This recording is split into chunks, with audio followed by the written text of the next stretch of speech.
Good morning friends, कैसे हैं आप सब लोग। मैं हूं निखिल और ज्ञानबाजी यूट्यूब चैनल के डेली करंट अफेयर सीरीज के लेक्चर नंबर 8 में एक बार फिर से आप सबका स्वागत है। दोस्तों, सुबह के 10 बज चुके हैं और उठने का नहीं जागने का वक्त हो गया है। टारगेट एग्जाम है state bank of India clerk, PO और एसएससी। दोस्तों, ऐसे जितने भी स्टूडेंट्स हैं जिन्होंने जनवरी और फरवरी में बैंकिंग की प्रिपरेशन शुरू की है, ऐसे सारे ही बिगिनर्स के लिए मैं एक बार फिर से आप सबको बता दूं कि current affairs is just not related to your mains exam. आपको करंट अफेयर्स की तैयारी ग्रुप डिस्कशन के लिए, पर्सनल इंटरव्यू के लिए, अच्छे एसेस के लिए, यहाँ तक कि आरसी पैसेज में पूछे जाने वाले लंबे लंबे आरसी पैसेज में आने वाले जीके के लिए भी करनी पड़ेगी। इसीलिए करंट अफेयर्स एक बहुत इंपॉर्टेंट सब्जेक्ट है जिसको कंप्रिहेंसिवली पढ़ना चाहिए। And for that it is very important कि आप लेक्चर्स को ठीक से सुने, समझे, बढ़िया नोट्स बनाए। और अगर आपको कंप्रिहेंसिव तैयारी करनी है, आई प्रॉमिस यू, आप ये सीरीज देखते चलिए, ज्ञानबाजी यूट्यूब चैनल को सब्सक्राइब करिए और आपको सारी चीजें एक एक करके समझ में आने लग जाएंगी। तो without wasting time, take out your notebooks and let us start today's session. आज के सेशन में एक खास बात और रहेगी। जब जब किसी भी स्टेट का जिक्र आएगा, मैं आपको उसमें आज नेशनल पार्क्स बताता चलूंगा। इसीलिए प्लीज इस बात को ध्यान रखना। Today we are going to see some of the names of national parks. तो चलिए शुरू करते हैं आज का काम। Which state has become the first state to get the ISO certification for tribal hostels? Tribal hostels को आईएसओ सर्टिफिकेशन दिलाने वाला पहला राज्य कौन सा बना? सही जवाब है यहाँ पर ओडिशा। नवीन पटनायक चीफ मिनिस्टर और गवर्नर है गणेशी लाल। ओडिशा इसका सही जवाब है। देखिए एक बार आंसर, यस दैट्स ओडिशा। अब यहाँ पर दो एडिशनल इंफॉर्मेशन मैं आपको इससे रिलेटेड दे देता हूं। असल में ओडिशा गवर्नमेंट ने एक मिशन सुविद्या शुरू किया था। मिशन सुविद्या, ये मिशन सुविद्या के अंतर्गत किया गया काम है। तो अगर आपको एग्जाम में किसी ने पूछ लिया मिशन सुविद्या कहाँ स्टार्ट हुई थी, तो सही जवाब है ओडिशा। दूसरी बात, यहाँ पर जितने भी ट्राइबल हॉस्टल्स है ट्राइबल स्टूडेंट्स के लिए, वहां पर अच्छा इंफ्रास्ट्रक्चर प्रोवाइड किया गया है, अच्छी एमिनिटीज दी गई है और बहुत अच्छे ह्यूमन रिसोर्स भी प्रोवाइड किए गए हैं। खूब सारे हॉस्टल्स में संबलपुर और क्योंझार नाम के डिस्ट्रिक्ट में ये किया गया है। तकरीबन 156 हॉस्टल्स हैं ऐसे। और उसके बाद ये आईएसओ का सर्टिफिकेशन इनको मिला है। आईएसओ का फुल फॉर्म भी आपको यहाँ पर मैं बता देता हूँ, Indian organisation for standardisation. Okay, फिर से एक बार सुन लीजिए, इंडियन ऑर्गेनाइजेशन फॉर स्टैंडर्डाइजेशन। बोलते समय ओ पहले आता है और लिखते समय एस पहले आता है, इस बात को ध्यान रखना। Okay, yes. अब जरा मुझे उड़ीसा के दो नेशनल पार्क्स के बारे में भी बता दीजिए। Let me share the name of two national parks of Odisha. आपको कौन से याद है, जरा चेक करिएगा। पहला नेशनल पार्क है उड़ीसा का भीतरकनिका, ये नाम याद रखना, भीतरकनिका। ओके, एग्जाम में भी आ चुका है ये। और दूसरा एक नाम हम ले सकते हैं सिमलीपाल। सिमलीपाल, ये दोनों नाम याद रखना, related to the national parks in Odisha, Bhitarkanika and Simlipal. समझ में आ गया दोस्तों, आगे बढ़े। Let's go next. With which state government GMR has signed a pact to develop Greenfield Airport at Bhogapuram? GMR ने अभी अभी एक पैक्ट यानी कि एक डील साइन की है, कौन से प्रदेश के साथ? ग्रीनफील्ड एयरपोर्ट भोगापुरम बनाने के लिए। अब ये भोगापुरम जो है, ये विजयनगरम नाम के एक डिस्ट्रिक्ट में आता है जो कि विशाखापट्टनम से 40 किलोमीटर की दूरी पर है। और हम सबको पता है कि विशाखापट्टनम आंध्र प्रदेश में है, तो सही जवाब क्या हो जाएगा? आंध्र प्रदेश, राइट। थोड़ा बहुत अगर हमारा ज्योग्राफी स्ट्रांग हो तो ऑप्शन एलिमिनेट करना कितना आसान हो जाता है। देखिए, तो सही जवाब है आंध्र प्रदेश। ओके, इस क्वेश्चन में आपको दो बातें बतानी है दोस्तों। जीएमआर, आपको पता है ना, आईपीएल में दिल्ली डेयर डेविल्स की जो टीम थी उनके स्पॉन्सर थे जीएमआर ग्रुप वाले। थी का मतलब अभी भी है टीम जीएमआर। तो जीएमआर का फुल फॉर्म है ग्रांधी, नॉट गांधी, ग्रांधी मल्लिकार्जुन राव, गांधी मल्लिकार्जुन राव। नाम से ही समझ में आ रहा है ये किसी इंसान का ही नाम है और वो है इस कंपनी के मालिक। तो जीएमआर, राइट। भारत में जितने भी एयरपोर्ट हैं उनमें इनकी एक बड़ी भूमिका आजकल देखने को मिलती है। हाँ, दूसरी चीज जो आपको समझानी है वो है ग्रीन फील्ड एयरपोर्ट। याद रखना दोस्तों, दो प्रकार की फील्ड होती है, एक होती है ग्रीन फील्ड और दूसरी होती है ब्राउन फील्ड। एक ब्राउन फील्ड और दूसरी ग्रीन फील्ड, ऐसी दो फील्ड होती है। ग्रीन का मतलब होता है कि जब आप स्क्रैच से यानी एकदम शून्य से सारी चीजें खुद बनाते हो और पर्यावरण को ध्यान में रखते हुए कोई नया इंफ्रास्ट्रक्चर तैयार करते हो, दैट इज ग्रीन फील्ड। और ब्राउन फील्ड का मतलब होता है बनी बनाई जमीन या बने बनाए इंफ्रास्ट्रक्चर को थोड़ा बहुत अपडेट करना, ठीक कर देना, उसको फिर से रिकंस्ट्रक्ट कर लेना, एडजस्ट कर लेना, that is called brown field. I hope आपको ये दोनों बातें समझ में आ गई। यहां तक सब कुछ क्लियर है? हाँ भाई, आगे बढ़ने से पहले जरा मुझे बता देना, आंध्र प्रदेश के दो नेशनल पार्क्स कौन से हैं? जैसा कि मैंने आपको बोला, आज हम नेशनल पार्क्स जब जब स्टेट के नाम सामने आएंगे करेंगे। तो नेशनल पार्क्स में कौन से आंध्र प्रदेश में? पहला है Venkateswara national park. Venkateswara national park, माफ करना जरा स्पेलिंग में गड़बड़ हो गई, वेंकटेश्वरा नेशनल पार्क। और दूसरा एक है नागार्जुना, नागार्जुना सागर, नागार्जुना सागर, पूरा नाम है Nagarjuna Sagar Srisailam, Srisailam national park, right. ये याद रहेगा आपको। ठीक है, आगे बढ़ते हैं। Question number 3, which state government has launch Ghar Ghar निगरानी मोबाइल एप्लीकेशन? भैया, घर घर निगरानी मतलब आपके घर में कोई चोर घुस आया ये देखने के लिए नहीं। घर घर निगरानी का मतलब है to check the community spread of virus, community spread of virus, virus यानी कोविड 19, ऐसा लिख लेते हैं। तो कोविड 19 पे नजर रखने के लिए घर घर निगरानी नाम का एक मोबाइल एप्लीकेशन शुरू किया गया है। कहाँ शुरू किया गया है? सही जवाब है ऑप्शन नंबर डी, पंजाब। देखें एक बार, yes, the right answer is Punjab. Captain Amarinder Singh वहां के चीफ मिनिस्टर। और पंजाब के दो नेशनल पार्क्स, अब उनके बारे में भी बात कर लें, उनका नाम लिख लें। पहला नेशनल पार्क है पंजाब में अबोहर, ABOHAR। और दूसरा एक और नेशनल पार्क, ये नाम याद रखिएगा, हरिके नेशनल पार्क। 20 और सतलज नदी के संगम पर यहाँ पर एक नेशनल पार्क है, हरिके नेशनल पार्क। आई होप आपको ये बातें पूरी क्लियर हुई। Alright, yes. चलिए दोस्तों, आगे बढ़ते हैं। Question number 4, which state chief minister has launch बाल श्रमिक विद्या योजना? आज स्कीम्स के बारे में भी अच्छी बातें हो रही है, इसलिए ये सब स्कीम के नाम याद रखना, एग्जाम में ये आने ही हैं। Which state's chief minister has launched बाल श्रमिक विद्या योजना scheme for child labourers? Okay, सही जवाब है यहाँ पर Uttar Pradesh. The right answer is Uttar Pradesh. तो हुआ ये कि उत्तर प्रदेश की सरकार ने जितने भी बाल श्रमिक होते हैं उन सबके एजुकेशन का इंतजाम किया है।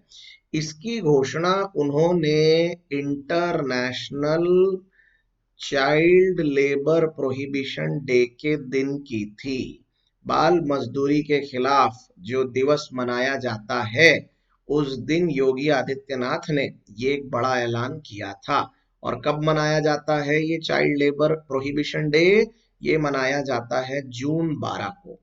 मैंने वैसे अपने पुराने करंट अफेयर्स में ये कवर किया है, लेकिन फिर भी आपको याद दिला दे, 12 जून को ये एग्जाम में आ सकता है। और इसमें क्या करने वाले हैं?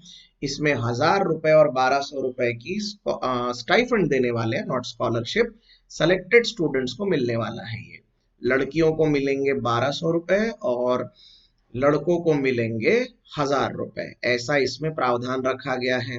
एक और मजे की बात जो योगी जी ने इसमें की है, उन्होंने ये बताया है कि 8th 9th और 10th क्लास यदि आप सक्सेसफुली पास कर लेते हैं तो हर क्लास पास करने के बाद आपको 6000 रुपए की स्कॉलरशिप भी मिलेगी, राइट। तो ये प्रावधान भी इसमें रखा गया है। हाँ भाई, अब उत्तर प्रदेश के दो नेशनल पार्क जरा बता दो मुझे। पहला नेशनल पार्क है उत्तर प्रदेश का दूधवा नेशनल पार्क, दूधवा नेशनल पार्क। और दूसरा चंद्रप्रभा, चंद्रप्रभा, राइट। ये नाम जरा याद रखना, काम आएंगे। आगे बढ़ते हैं। Question number 5, which state has become country's top wheat procurer in 2020-2021? Producer नहीं, प्रोक्यूरर। तो सबसे पहले तो मैं अपने सारे दोस्तों को ये बता दूं प्रोक्यूरर मतलब क्या। प्रोक्यूरर का मतलब होता है खरीद के स्टोर करना, खरीद के स्टोर करना, दैट इज कॉल्ड प्रोक्यूरर।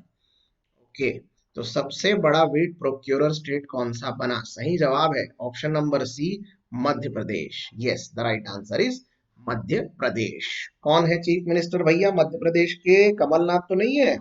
कमलनाथ साहब का तो टाटा गुड बाय हो गया। अब नए मुख्यमंत्री हैं पुराने वाले ही, शिवराज सिंह चौहान। उसके बाद गवर्नर कौन है? लालजी टंडन। ये सब अब कई बार हो चुका है, इसीलिए लिखने की जरूरत नहीं है। हम सीधा आते हैं मध्य प्रदेश के नेशनल पार्क पे। चलिए बताइए, दो नेशनल पार्क मध्य प्रदेश के।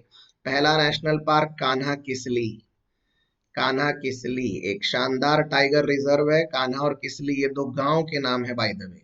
और दूसरा है बांधवगढ़, बांधवगढ़ नेशनल पार्क। ये बांधवगढ़ नेशनल पार्क एग्जाम में आ चुका है।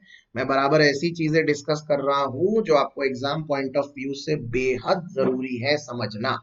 ऑल राइट, सीएम का नाम क्या बताया था मैंने? शिवराज सिंह चौहान। गवर्नर का नाम क्या बताया था मैंने? लालजी टंडन। ये भी याद रखिएगा। और ये रहे दो नेशनल पार्क। आगे बढ़े, चलिए next. Which union minister has virtually launched Sahakar Mitra scheme to provide paid internship to the youth? लीजिए भैया, एक बार फिर से स्कीम के ऊपर क्वेश्चन आ गया। बहुत इंपॉर्टेंट क्वेश्चन है। सहकार मित्र स्कीम इनमें से किस यूनियन मिनिस्टर ने वर्चुअली लॉन्च की है? राइट, तो सही जवाब है यहाँ पर option number D, Narendra Singh Tomar. Narendra Singh Tomar कौन से मिनिस्टर है? नरेंद्र सिंह तोमर ये भारत के कृषि और किसान कल्याण मंत्री हैं। Agriculture and farmer welfare, agriculture and farmer welfare minister हैं। ओके, एक बात और यहां पर आपको समझानी है कि ये जो सहकार मित्र स्कीम है इसका इनिशिएटिव एनसीडीसी द्वारा लिया गया है। तो यदि आपको कोई फुल फॉर्म पूछ ले कि एनसीडीसी का फुल फॉर्म क्या है, तो इसके लिए आपको ये जानना बहुत जरूरी है। इसका फुल फॉर्म है नेशनल कोऑपरेटिव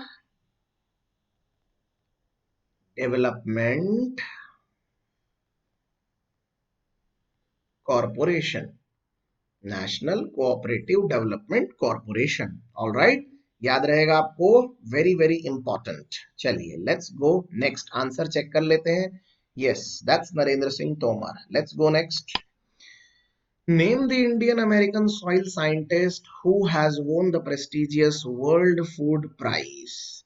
ये जो साइंटिस्ट हैं इनको पिछले साल जापान प्राइज भी मिल चुका है। आप बताइए कौन होगा राइट आंसर? सही जवाब है यहाँ पर option number A, Ratan Lal. Yes, Ratan Lal America में रहते हैं, ये भारतीय मूल के हैं। और इनको ये वर्ल्ड फूड प्राइज का प्रेस्टिजियस अवार्ड मिला है। और पिछले ही साल इनको जापान प्राइज से भी सम्मानित किया गया है। यदि एग्जाम में ऐसा कुछ आ गया कि रतन लाल जी जिनको वर्ल्ड फूड प्राइज का प्रेस्टिजियस अवार्ड मिला है उनको 2019 में कौन सा प्राइज मिला था, तो आंसर याद रखना, it is Japan prize. Okay, चलिए let's go next. Question number 8. Who has been appointed head of the working group constituted by RBI to review private bank shareholding norms? Okay, इनमें से किसकी अभी अभी नियुक्ति हुई है एज अ हेड, जिनको कि प्राइवेट बैंक्स के शेयर होल्डिंग नॉर्म्स के एक कमेटी में शामिल किया गया है? यहाँ पर सही जवाब है ऑप्शन नंबर बी, पी के महंती। पी के महंती साहब का पूरा नाम है प्रसन्ना कुमार महंती। और ये डायरेक्टर हैं दोस्तों, इनका पद भी आप लिख लीजिए। ये डायरेक्टर हैं कहाँ के? Central board of RBI, central board of RBI के डायरेक्टर हैं। आपको इसके बारे में भी जानकारी पूछी जा सकती है। और जिस ग्रुप के ये अभी अभी हेड बने हैं उस ग्रुप को IWG ग्रुप कहा जाता है। IWG इसका फुल फॉर्म क्या है? Internal working group. Internal working group, right, उसके ये हेड चुने गए हैं। आई होप आपको ये जानकारी पूरी की पूरी क्लियर हुई। Let's check the answer. Yes, that's option number B, PK Mahanti. Let's move ahead. Question number 9. With which country India has signed an MOU on environment cooperation? इनमें से किस देश के साथ भारत ने अभी अभी एक MOU साइन किया है? क्या होता है भैया MOU का मतलब? Memorandum of understanding. और MOA का मतलब क्या होता है? Memorandum of agreement, right. ये छोटी छोटी बातें भी आपको पता होनी चाहिए। तो पर्यावरण के ऊपर MOU भारत ने किसके साथ साइन किया है? सही जवाब है option number D, Bhutan. Yes. चलिए आगे बढ़ने से पहले जरा ये चारों कंट्रीज की मुझे कैपिटल बता दीजिए। तो नेपाल की कैपिटल क्या है? काठमांडू, राइट। हाँ। देन म्यांमार की कैपिटल क्या है? नेपिटो। नेपिटो, ओके। पाकिस्तान की बहुत से लोगों को पता ही होगा, इस्लामाबाद। और भूटान, इसकी कैपिटल है थिम्फू। चाइना और भारत के बीच में सिक्किम के पास सैंडविच बन चुकी है ये कंट्री, ओके। ऐसा कहा जाता है, ओके। तो भूटान, ओके, फेयर इनफ। चलिए जाने से पहले, आगे बढ़ने से पहले आपको एक सवाल दे देता हूं मैं, इसका जरा जवाब मुझे बताइएगा। पिछले साल, नॉट पिछले साल, मेरा ख्याल है फरवरी और मार्च में इसी साल भारत ने 2 MOU और साइन किए। एक साइन किया जर्मनी के साथ और एक साइन किया जापान के साथ। आप मुझे बताइएगा कि ये जो 2 MOU भारत ने इस साल साइन किए वो किस चीज से रिलेटेड थे? Those were related to which field? Comment section में आपके जवाब का इंतजार रहेगा। चलिए आगे बढ़ते हैं। Question number 10। World blood donor day is observed every year on. Blood donor day, रक्तदान दिवस, ये कब मनाया जाता है? सही जवाब है option number C, 14 June. Yes, the right answer is 14 June. I hope आपको यहाँ तक की सारी बातें क्लियर है। और मेरा कल का सेशन जरूर देखना। जून के महीने में अभी तक के जितने भी अलग अलग इंपॉर्टेंट डेज रहे हैं वो मैंने उसमें कवर किए हैं ताकि आपकी अच्छी रिवीजन हो सके। ऑलराइट, चलिए आगे बढ़ते हैं। Question number 11। Sushant Singh Rajput has committed suicide, he was a, काफी सिंपल सवाल है दोस्तों, आप सबको पता ही होगा। सुशांत सिंह राजपूत जिनकी 14 जून को बांद्रा वाले फ्लैट में मृत्यु हुई, वो क्या थे? He was an actor, no doubt. अलग अलग जानकारियां अभी इससे रिलेटेड सामने आ रही हैं। इनके दोस्तों से भी पूछताछ की गई है, पोस्टमार्टम की रिपोर्ट भी आ चुकी है जिसमें इस बात को स्पष्ट कर दिया गया है कि इनकी मृत्यु आत्महत्या से ही हुई है। इन्होंने फांसी लगाई थी और कोई दूसरा कारण नहीं बताया गया है। कंगना रनावत का एक वीडियो भी सामने आया है जिसमें उन्होंने मतलब बॉलीवुड के माफिया जो काम करते हैं उसके ऊपर अलग खुलासा किया है। तो आने वाले दिन में ये एक सोचने वाली बात होगी, देखने वाली बात होगी कि क्या वाकई में इस लेवल का फ्रस्ट्रेशन बॉलीवुड में हो जाता है और काम मिलते नहीं है जिसके वजह से इस तरह के कदम उठाने पड़ते हैं। बहरहाल let us see, wait and watch, आगे इसमें और कौन कौन सी गुत्थियां सुलझती हैं। चलते हैं अगले क्वेश्चन पे। Question number 12। Captain Arjun is a robotic device launched by the Railway Protection Force of Central Railway in which city for the screening of passengers boarding the trains? आपको पता है रेलवे स्टेशन के ऊपर captain Arjun नाम का एक बढ़िया robotic device बना दिया गया है। ये रोबोटिक डिवाइस जो है ये आपकी स्क्रीनिंग कर लेता है। स्टेशन पे ट्रेन के अंदर चढ़ने से पहले आप अपनी पहले कोरोना टेस्ट जैसी एक स्क्रीनिंग करा लो, टेम्परेचर वगैरह चेक करा लो, राइट। तो ये कहाँ शुरू हुई है ये फैसिलिटी? ये शुरू हुई है पुणे में। जवाब देखें, yes, the right answer is Pune. आपको दिखाऊं ये कैसा होता है? ये देखिए इसकी इमेज, ये सामने आपको दिख रहे हैं कैप्टन अर्जुन और उनके सामने इन्होंने अपना हाथ रखा हुआ है और वो टेस्टिंग कर रहे हैं। ओके, इस तरीके से ये हर किसी के लिए जरूरी है।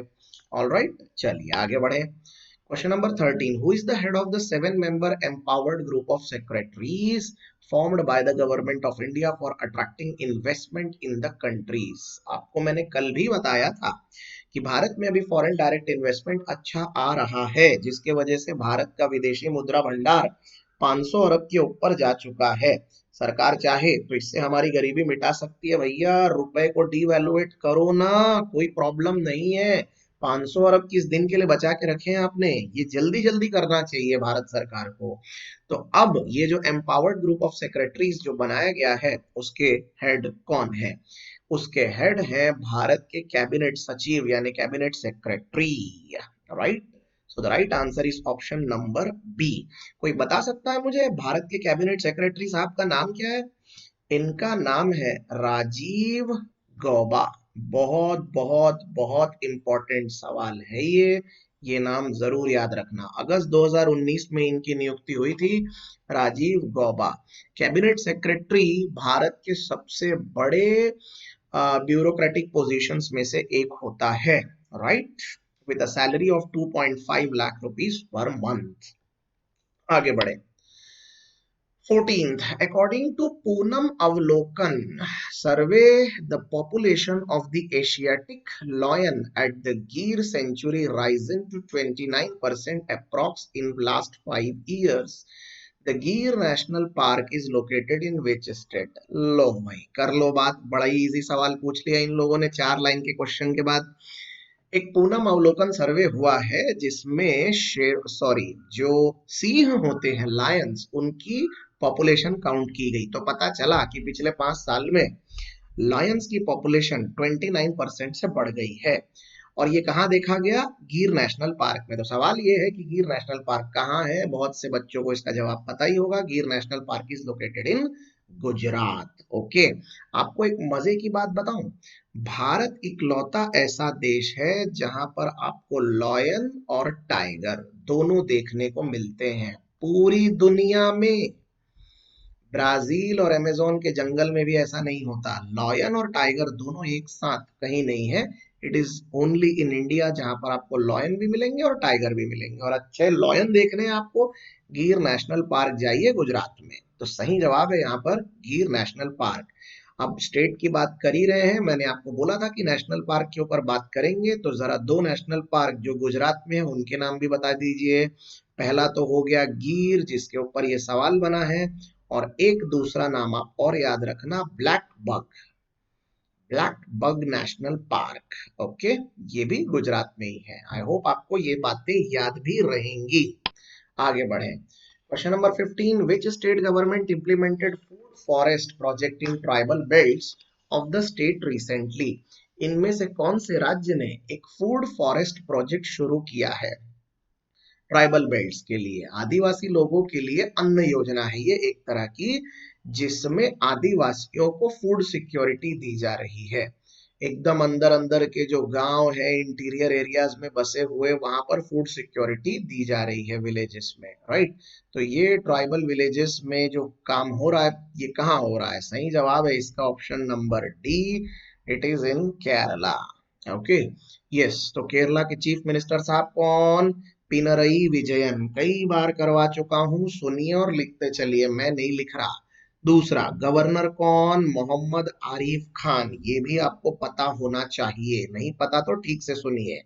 अब बात करते हैं केरला के भी 2 नेशनल पार्क की। बताइए मुझे, केरला का पहला नेशनल पार्क कोई आपको याद आ रहा है? Periyar national park. पेरियार एक जाति होती है, उनका वो पूरा एरिया है, तो पेरियार नेशनल पार्क नाम पड़ गया। और दूसरा है Anamudi Shola national park. Anamudi Shola national park, ये 2 नाम है, याद रखिएगा। I hope things are getting clear to you. Let's move to next question. The phase 2 and 3 of Sony scheme will fill 115 dams in Gujarat state as per Vijay Rupani, Chief Minister of the state. Those dams will be filled by water from which river? ये जो अलग अलग बांध है Soni scheme के तहत जिनको पानी से भरा जाएगा, तो नदी कौन सी है जिसके थ्रू ये काम किया जा रहा है? देखो ये सवाल बड़ा ही कॉमन सेंसिकल है। अगर आपको भूगोल की जरा सी भी नॉलेज है तो आप ये क्लियर कर सकते हैं। कृष्णा, गंगा और यमुना, ये तीन नदियां ऐसी हैं जो भारत में बे ऑफ बंगाल में जाकर समाती हैं। केवल नर्मदा एक ऐसी नदी है जो कि अरब सागर की तरफ जाती है। तो स्वाभाविक सी बात है गुजरात इस तरफ है, तो इसका सही जवाब होना चाहिए option number C, Narmada. Right, answer देख ले। Yes that's right, Narmada. आपको एक चीज मैं यहाँ क्लियर कर देता हूं कि नर्मदा एंड तापी, ये दो नदियां ऐसी हैं भारत में जो अरब सागर में जाकर गिरती हैं। ओके, अरेबियन सी में। बाकी सारी नदियां भारत में बे ऑफ बंगाल में गिरती है, इंक्लूडिंग गंगा। राइट, और तापी के किनारे बसे हुए एक शहर का नाम बताइए। It is Surat. ओके, चलिए दोस्तों आगे बढ़ते हैं। इनफ इंफॉर्मेशन हुई इसके साथ, let's go next. Central government has allocated the 1 lakh crore for which scheme in financial year, FY का मतलब financial year 2020-21। केंद्र सरकार ने 1 लाख करोड़ रुपए कौन सी स्कीम के लिए आवंटित किए हैं फाइनेंशियल ईयर 2020-21 में? सही जवाब है option number D, M NREGA scheme, MGNREGS। पहले आंसर चेक कर लें। Yes the right answer is this. अब एक बात बिल्कुल ध्यान से सुनना और प्लीज सारी चीजें दिमाग में फिट कर लेना। एम नरेगा फुल फॉर्म है Mahatma Gandhi national rural employment guarantee scheme. Okay, पहले तो ये क्लियर हो गया। अब ये जो स्कीम है, इस स्कीम के तहत जितने भी ऐसे प्रवासी मजदूर होते हैं उन सबके रोजी रोटी का इंतजाम किया जाता है और उनके लिए कुछ अनस्किल्ड तरह के अलग अलग जॉब्स दिए जाते हैं। अब आप सबको पता होगा कि मजदूरों का जबरदस्त पलायन हुआ है, सबके सब घर वापस लौट गए हैं। ऐसे में उनकी रोजी रोटी का इंतजाम वही करना पड़ेगा जहां पर वो इस वक्त रह रहे हैं। बिहार से जितने मजदूर महाराष्ट्र में आए थे, उत्तर प्रदेश से आए थे, वो सब अपने अपने घर लौट गए हैं। ऐसे में उनकी रोजी रोटी का इंतजाम वहीं की सरकारों को उनके घर के आसपास ही करना पड़ेगा और इसीलिए एम नरेगा स्कीम को दोबारा से जीवित किया गया है। 1 लाख करोड़ रुपए इसमें आवंटित किए गए हैं। सरकार इसको वैसे तो चला ही रही थी लेकिन अब इसमें और फंड्स को अलोकेट किया गया है। आपको ये बात पूरी की पूरी समझ में आई या नहीं? और ये बहुत इंपॉर्टेंट पॉइंट है, इसके ऊपर किसी दिन आपको एक आरसी का पैसेज भी मिलेगा, देख लेना। आगे बढ़ते हैं। Question number 18। Andhra Pradesh government has launched Jagan Anna Thodu scheme to provide financial assistance to tailors, barbers and dhobis. Under the scheme, rupees dash will be provided per person for 2.47 lakh workers. Okay, तो ये जो स्कीम है इसके तहत कितने रुपए आवंटित किए गए हैं? ये क्वेश्चन मैंने कल भी लिया था लेकिन कल अमाउंट को मैंने अलग से बताया था आपको, तो अगर आपको याद होगा तो आप खुद ही सॉल्व कर पाएंगे। राइट आंसर है यहाँ पर 10,000 रुपए। कोविड-19 के वजह से जिन जिन लोगों की नौकरी चली गई उन लोगों के लिए ये जगन अन्ना शेदोदू स्कीम शुरू की गई है, जिसमें टेलर्स, बार्बर्स और वॉशरमैन यानी धोबीज, इनके लिए 10,000 रुपए का प्रावधान किया गया है। ऑलराइट, आंध्र प्रदेश के चीफ मिनिस्टर कौन? चीफ मिनिस्टर है YSR जगन मोहन रेड्डी, जैसा कि आप सबको पता ही है। ऑलराइट, चलिए दोस्तों आगे बढ़ते हैं अगले सवाल पे। Tony Dewey, who is in news in June 2020, belongs to which sport? ये हाल फिलहाल में सुर्खियों में थे, तो ये कौन से देश के हैं मैं आपको बता देता हूं। ये आयरलैंड के हैं, आयरिश हैं और ये एक फुटबॉलर हैं। राइट, तो हमारा राइट आंसर क्या हो जाएगा? डी। चेक कर लेते हैं। Yes the right answer is option number D. Alright, चलिए चलते हैं आज के लास्ट सवाल पे। Central board of indirect taxes and customs CBIC has launched Turant customs at Bengaluru and Chennai recently. Turant customs यानी कस्टम के काम जल्द से जल्द पूरे हो जाएं, इसके लिए तुरंत कस्टम्स। तो बेंगलुरु और चेन्नई पे ये किया गया है। तो इसके चेयरमैन कौन है CBIC के? इनके चेयरमैन हैं M अजीत कुमार। सही जवाब है M अजीत कुमार। जब भी विदेश से आप लौटते हैं और अगर आपके पास कोई सामान है तो उसके ऊपर कस्टम चार्जेस लगते हैं। इसीलिए भारत की सीमा रेखा पर और भारत के हवाई अड्डों पर आपको कस्टम ऑफिसेस आमतौर पे मिल जाएंगे और उसके चेयरमैन है M Ajit Kumar, right. I hope आपको ये सारी जानकारी समझ में भी आ रही है और पसंद भी आ रही है। प्लीज कमेंट्स थ्रेड में इसके ऊपर अपना फीडबैक देना मत भूलिए और हो सके तो सवाल भी पूछिए। सेशन पसंद आता है तो उसको लाइक करिए, शेयर करिए। यदि आपकी कोई और ज्यादा अपेक्षाएं हैं, कुछ डिमांड है नंबर ऑफ क्वेश्चंस को लेकर, सेशन के स्पीड को लेकर, तो खुलकर कमेंट्स थ्रेड में बातें बताइए, जरूर उसको इम्प्लीमेंट किया जाएगा। आने वाले सेशन में जनरल अवेयरनेस में आप और क्या क्या अपेक्षा रखते हैं, इनकी भी जानकारी आप हमको देते चले। ऑलराइट, 20 क्वेश्चंस के साथ आज का हमारा सेशन यहीं समाप्त होता है। सेशन की फ्री पीडीएफ नोट्स मेरे टेलीग्राम चैनल ज्ञानबाजी जनरल अवेयरनेस से कलेक्ट करना ना भूले। सारे के सारे नोट्स वहां पर अवेलेबल हैं आंसर्स के साथ, प्लीज कलेक्ट दैट। और एक और बात, आने वाले दिन में आपको स्टैटिक जीके और फास्ट जनरल अवेयरनेस, जिसमें मैं एक जीके बूस्टर सीरीज लेने वाला हूं जिसमें बहुत फास्ट सारे ही सेशंस कवर होंगे। आई मीन बहुत सारे क्वेश्चन एक ही दिन में कवर होंगे, तो ये सब कुछ आपको आने वाले दिन में मिलने वाला है। आज के लिए बस इतना ही। सेशन को अंत तक देखने के लिए आपका बहुत बहुत धन्यवाद। आपका दिन शुभ हो।